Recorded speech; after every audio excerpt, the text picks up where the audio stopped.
Bharati school 25వ వార్షికోత్సవ వేడుకలు గుంటూరు నగరంలో శ్రీనగర్ 7వ లైన్ లో ఘనంగా నిర్వహించడం జరిగింది. కార్యక్రమానికి ముఖ్య అతిథులుగా ఈస్ట్ ఎమ్మెల్యే మహమ్మద్ నజీర్ హాజరయ్యారు.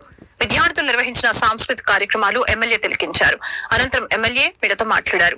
గత 25 సంవత్సరాలుగా తమ పిల్లల్ని భారతీ స్కూల్లో చదివిస్తున్నారంటే అది నిర్వాహకులపై ఎంతో నమ్మకం ఉండబట్టేనని అన్నారు. 40 మంది పిల్లలతో ప్రారంభమైన ఈ భారతీ స్కూల్ అంచెలంచెలుగా ఎదుగుతూ నేడు 400 మంది పిల్లలకు చదువు చెప్పడం గొప్ప విషయమని అన్నారు. చదువు ఒక్కటే ముఖ్యం కాదు, దానితో పాటు మల్టీ టాలెంట్ ఉన్న పిల్లలకు మంచి అవకాశాలు ఉన్నాయని చెప్పారు. కూటమి ప్రభుత్వం మంత్రి నారా లోకేష్ విద్యారంగంపై ప్రత్యేక దృష్టి కేటాయించారని ఈ సందర్భంగా తెలియజేశారు. పిల్లల భవిష్యత్తు కోసం ఒక మంచి స్కూల్ ఎంచుకోవడంతో పాటు వాళ్ళని వాళ్ళ కాళ్ళ మీద నిలబడే విధంగా ఆత్మస్థైర్యాన్ని పెంపొందించుకునే విధంగా మనమందరం పిల్లల్ని ప్రోత్సహించాలని ఈ సందర్భంగా కోరారు.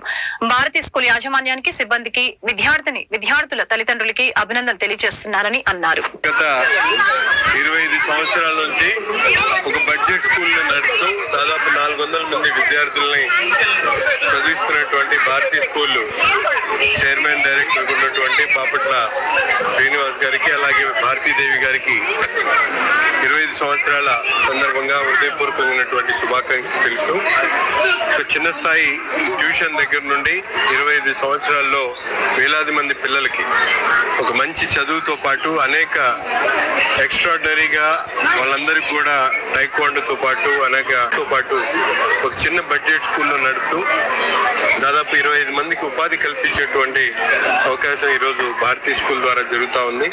ప్రభుత్వం కూడా ఇటువంటి స్కూల్స్ కి పూర్తిగా సహకారం అందించాలనే ఆలోచనతో పాటు ఈరోజు మనందరికీ కూడా తెలుసు, గౌరవ ముఖ్యమంత్రి గారు కూటమి ప్రభుత్వం ఏర్పడిన తర్వాత రాష్ట్రంలో ఉన్నటువంటి ప్రతి ఒక్క విద్యార్థి కూడా కేవలం ఆర్థిక